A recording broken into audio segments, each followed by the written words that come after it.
You can see. So this is a little American alligator. It's not a crocodile. Okay, here we go. Here's a couple more. In fact, one of them just flew.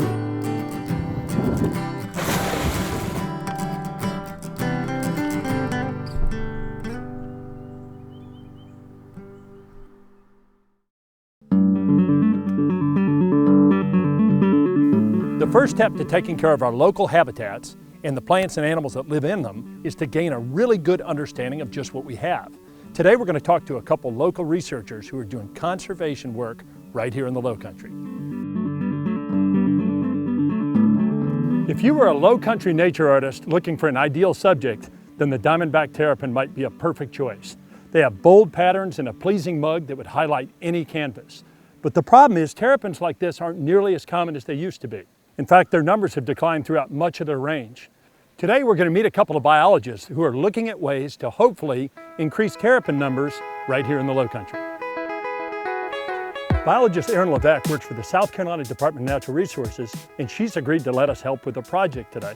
Thank you, Erin. Thanks, Tony. Great to have you here. So I guess the first step is, what is happening to terrapins? Why are they decreasing in numbers?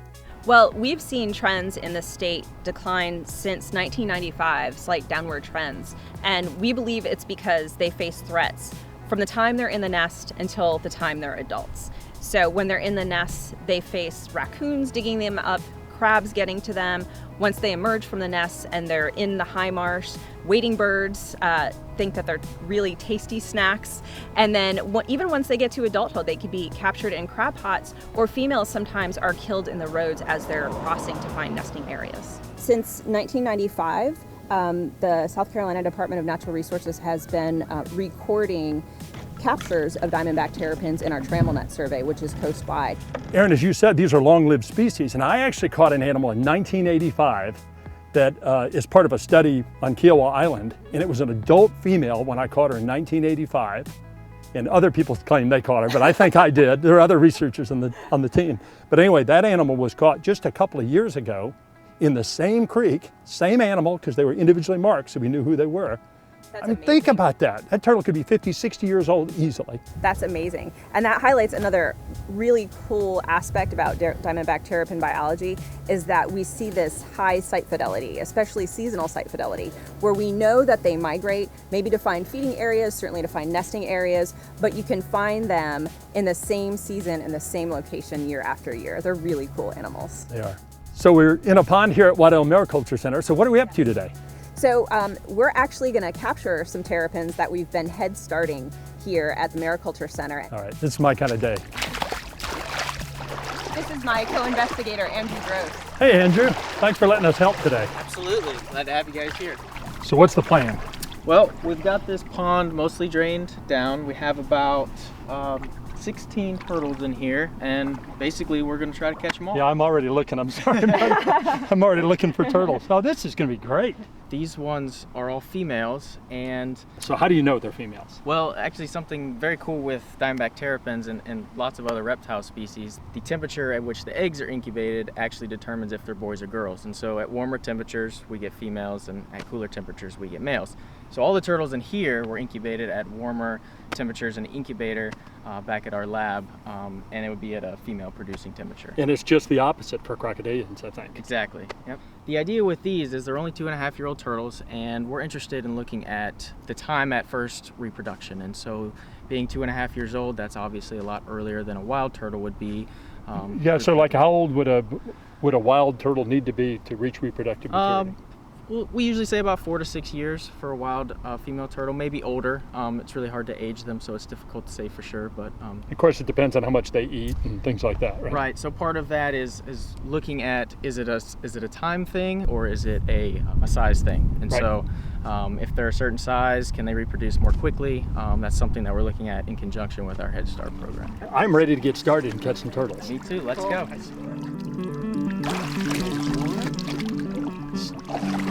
So how old are these turtles?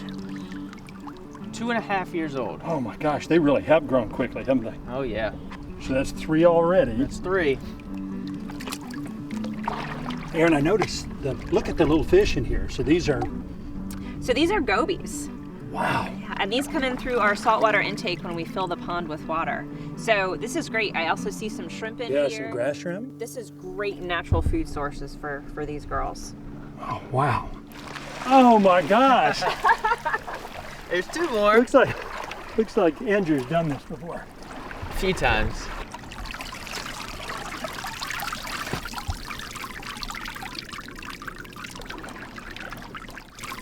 Oh, boy, that's a pretty one, isn't it? She's beautiful. Boy, beautiful orange around the marginals there. Aaron, I noticed these are really different looking. I mean, they don't all look the same, that's for sure. They are. In fact, one of these, this one's really different looking.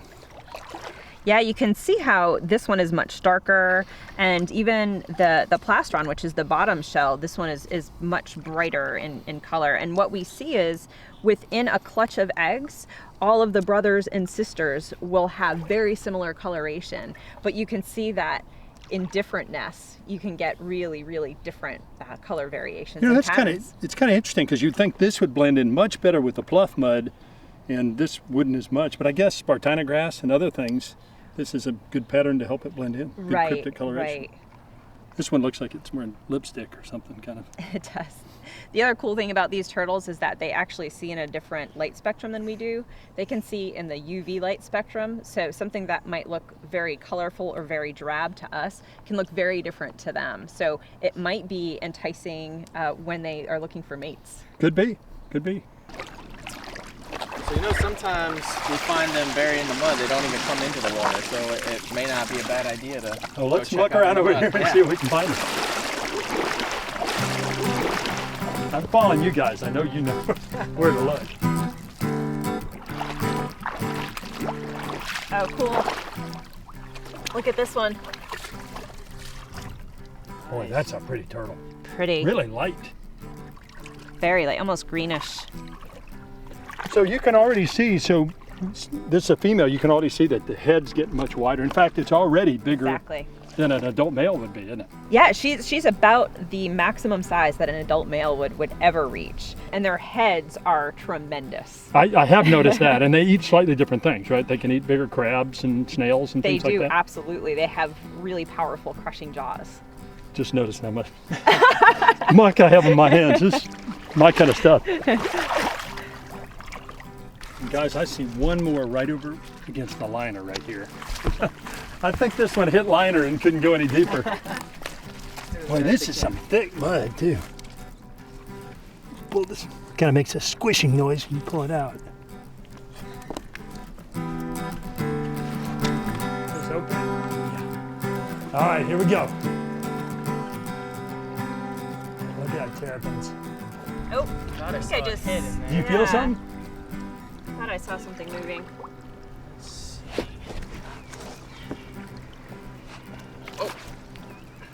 Anybody see anything?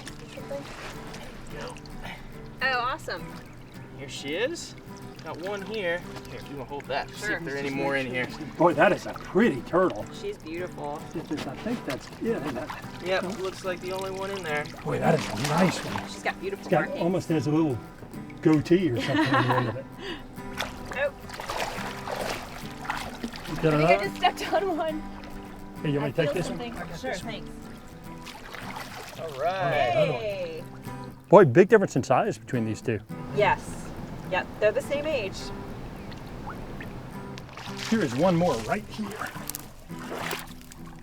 It's another really light one.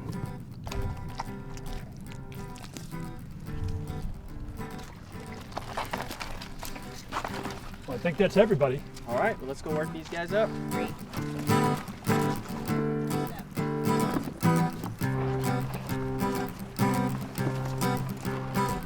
So before we work this up, you brought some stuff for us to see, huh? I did. I had some different age and year classes of terrapins, just to give you an idea of the differences in sizes.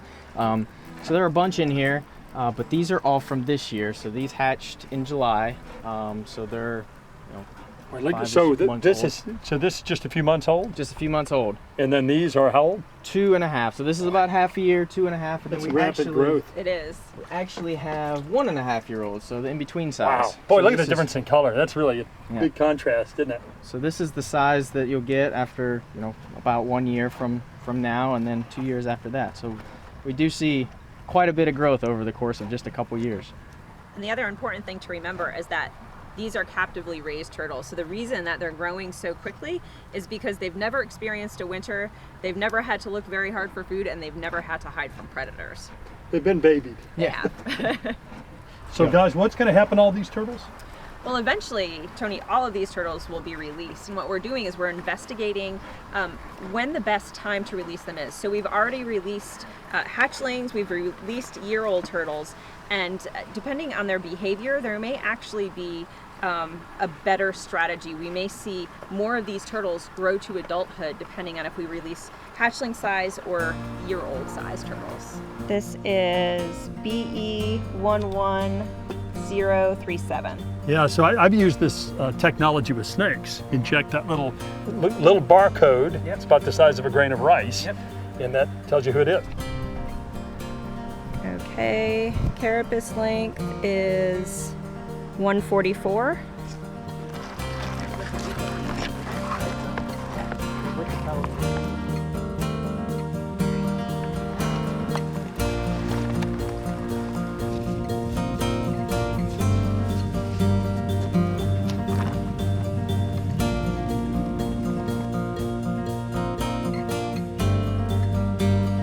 So Aaron, terrapins really are important for the environment, aren't they?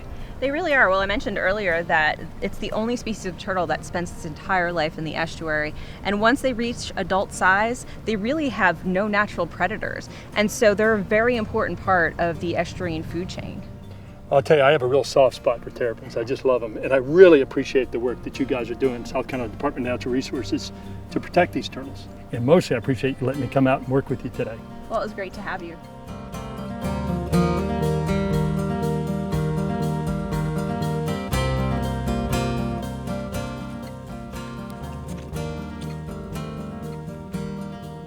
Al Seegers and I are here in the Lowcountry, and we're looking at oyster catchers. And I'll tell you what, these are good looking birds. Oh, they're amazing, Tony. We're looking at a roost, or basically a rest stop.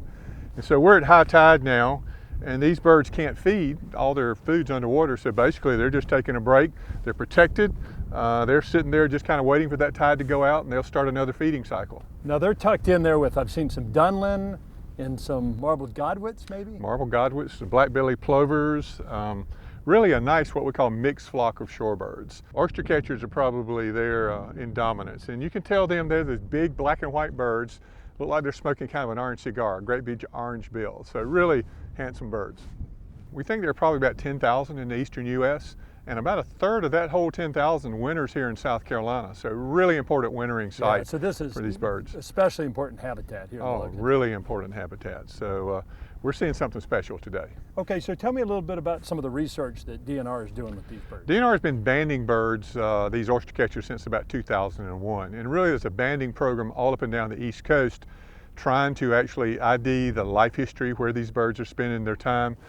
We looked at this particular flock last year, and there were 17 banded birds from 6 different states right here in this one flock. So you use these plastic colored bands, the colors unique to each state, and then by the unique number on the band, you can ID that unique bird. So it really lets us learn about the bird, where it's been, where it's spending its time. So Al, oyster catcher numbers they're declining for sure, Yeah, like right? all shorebirds, they seem to be in decline, and a lot of it's a habitat issue, Tony. Oyster catchers in particular like to nest on the beach. They have this nice open vista, they could see predators, but probably only about 20% of them nest on the beach now in South Carolina, and it's because us humans have pretty much taken over their beaches, their natural habitat. So now most of the nesting occurs on what are called shell rakes. That's when you're out in your boat and you see this old dead pile of white shell along the edge of the creek. They utilize those for nesting, which is not nearly as good as an open beach, because if you get a great big tide, the nest overwashes and washes the eggs away, and the bird will try to nest again, but nest again on the same spot, and so often there's a lot of nest failure. They're prone to predation. They don't have the same protection there, right at the edge of the marsh from raccoons, from minks, that they would again on an open beach. And of course, I imagine some birds, eagles and stuff, are predators of Oh yeah. oyster catchers too. Yeah, and they know crows will eat the eggs, gulls will eat the eggs and chicks. So they got enough to worry about without having to worry boy. about boat wakes and Yeah, high tides. And they're things having a like lot of challenges. And what we can do to protect them is in these areas we know they're nesting. If it's on a shell rake, certainly slow your boat down. Don't approach them. Don't scare the adult birds off the nest. And on beaches in particular, don't let your dogs run. Right. If there are oyster catchers around or any shorebird around, dogs are going to flush them. Predators eat the eggs overheat, the chicks starve, all kind of bad things happen. So we have not saved a whole lot of habitat for these guys, and what we have left we need to try to protect for them. I can hear these guys kind of talking away behind us. Yeah, they're chattering away. We got kind of a mixed flock vocalizing. The oyster catcher is my favorite though. He has that very distinct whistle you'll pick up on. You know, they're packed in there pretty tight, so I imagine there's a couple little disagreements. They're good friends by now though. Real estate's important, so they're amazing, and what they have to do to make a living just makes you just more and more impressed as you study these And animals. I'll tell you what, if you have not seen an oyster catcher and you live in the Lowcountry, you're missing out, aren't you? Oh man, he's the ambassador of shorebirds. He's great. Well, Al, I really appreciate what you guys are doing to try and take care of these birds. Well, our biologists are working up and down the coast, Tony, trying to protect the habitat, learn more about these birds. We recently experienced a really impressive hurricane here in the Lowcountry, and the damage to some of our nature preserves is really evident. Now, landscape ecologist Carl Olent with Spring Island has agreed to join us today to talk a little bit about some of the damage to the trees in the forest. Carl, welcome. Thank you. Well, it's a pleasure to be here, Tony. Thank you. So this was quite a storm, wasn't it? It was. It was a pretty powerful storm in some areas that hadn't had a storm in a number of years. But it's interesting the effect that it had and what trees came down and where. The degree of strength of this storm seemed to be in the wetness of the soil and then the wind that came after that. We didn't have so much trees breaking off as we had trees uprooting, like the one behind us here. Exactly. This is impressive, isn't it? It is. The whole entire root ball came down. I mean, this is also a good example of the species of tree. We had a lot of laurel oaks and water oaks that flipped up just like this one, roots up in the air. And those particular trees live to a certain age and start developing cavities inside the trunk and also root decay. So they're not as strong, the ground gets wet, the wind blows, over they come. And over they go, and boy did they push up a lot of stuff in the process. Absolutely, and push up a lot of stuff and create a whole new habitat. Well, and that's one of the things that really interests me. So we're in this little gap of sunlight, so this is true gap succession, isn't it? Absolutely, absolutely. This, prior to this tree coming down, was a very shaded spot in the forest, and we've got a lot of vegetation around us here, young trees primarily, that were waiting for an opportunity. Now they got it. And now they have it. They see the sun, they're ready to shoot up and take their place in the canopy as time goes on. So it's a bit of a disaster. It was a storm, but it was a natural disaster, and these are things that need to happen for the forest to continue to succeed. Now obviously it's one thing in the middle of the forest, but in a residential situation it's a completely different story, isn't it? Whereas in a natural forest, we've got all this vegetation below, all these young trees waiting for the opportunity to grow in the newly created sunlight and gap in the forest. In a residential setting, more times than not, you have nothing but mature trees with no young trees below to take their place. So we sort of have to take an active approach in replanting and recreating what nature would have had in a forest setting by planting young trees to take the place of those that fell. So Carl, this is kind of a mixed hardwood habitat, right? Mixed hardwoods. Okay, well let's go look at another habitat or two and just see how they fared for the storm. Sounds good.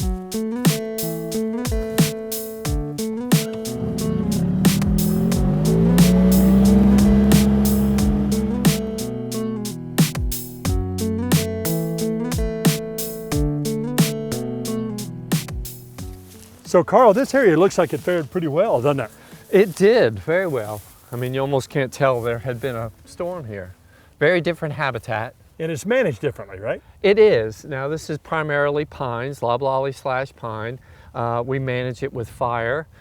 We've done some timbering out here. Bottom line is the trees that are here are very healthy. There's a lot less competition. They're stronger, roots stronger, trunks are stronger.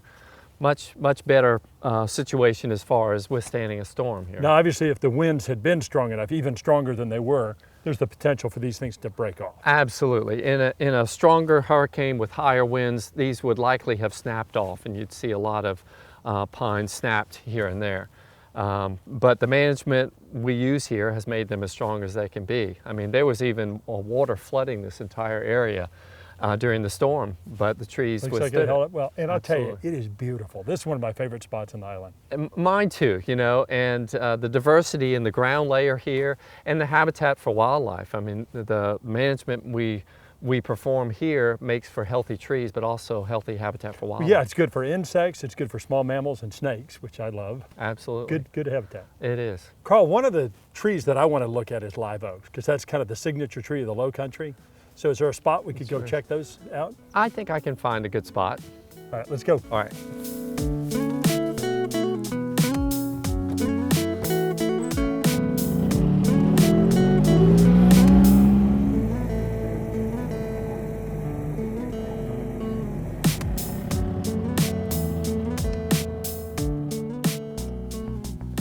Wow, now this is a tree, huh? It is. This is a signature tree of the Lowcountry. A tree like this has a story to tell. It's been around a while.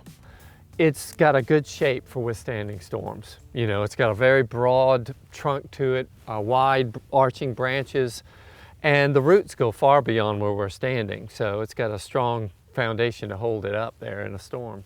So if you had to guess, how old would you say this tree is? We're talking hundreds. I mean, I would be speculating, but you know, 400 or 500 years it could be. I like to think about the life of these live oaks as they grow for 100 years, live for 100 years, and die for 100 years or more. But basically, you know, they've got a much longer lifespan than most of the trees we have here. That's a really neat way of looking at it, because even when the tree starts to die, it provides habitat and beauty for a long time. In fact, speaking of the life cycle of these trees, let me show you something pretty interesting. Let's go check it out. So Tony, I just had to show you this. Well, obviously this one is This in one's the on the latter dying stage. 100 years, but you can see it's been there a while and it's just hard, still hard as a rock. Roots still up in the air as it was blown over in a storm. And then here's the future. This is growing for 100 years. This is one we planted to replace this one. This is the new tree taking the place of the old in the light, creating a new habitat out of it, and still wildlife still using what's decaying on the ground. Well, Carl, thank you for joining us today. That Oh, was you're awesome. welcome. I enjoyed it very much. I've gotten a lot of questions about what animals do during a storm like this. And I think in most cases, they can go in holes underground, they can go inside a hollow tree. They have places where they can avoid rain and extreme temperatures. So I think most of them do pretty well. But I thought it'd be kind of fun to look around and just see what we can find here after the hurricane. This is actually one of my study sites, so I have a pretty good idea what lives here. So one of the things I'm doing is sampling terrestrial vertebrates, things like small mammals and snakes and lizards and things like that. And that's why I have these cover boards out. And let's flip a couple of these and see if we can turn up something. A lot of ants.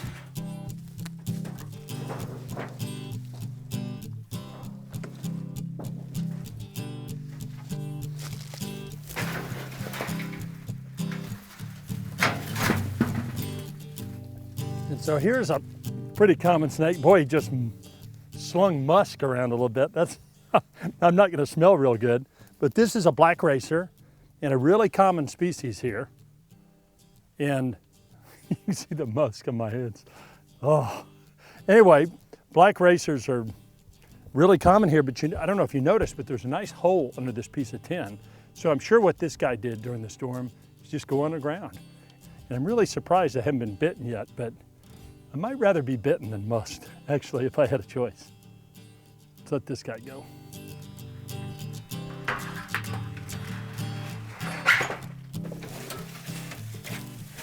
Look at this beautiful snake. Boy, this one's kind of, oh, there's two of them. Look at this. So 2 snakes, musk. Oh my God. Boy, I'll tell you what, that's kind of neat. So 2 different garter snakes.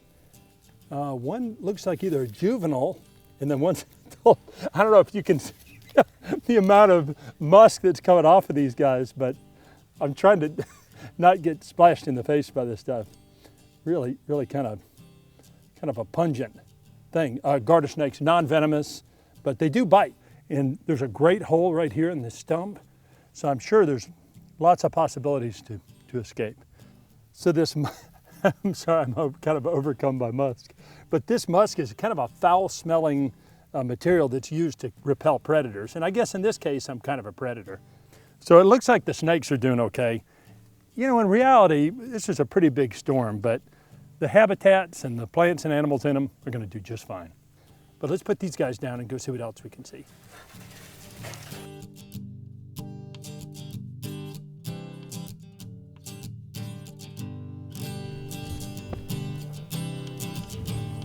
So here's a turtle, a slider turtle. Looks like a male, and I can tell by the tail and how dark it is. And so this little guy's probably trying to find, you know, there's a lot of new water around, so it's probably headed to a new pond. Of course, in a storm like we just had, a slider turtle can just sit underwater. Looks like it's doing fine though.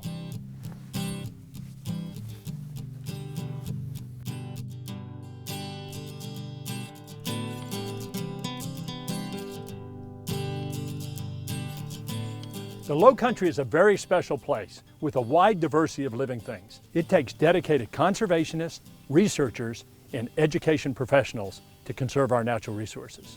Thanks for joining us on Coastal Kingdom.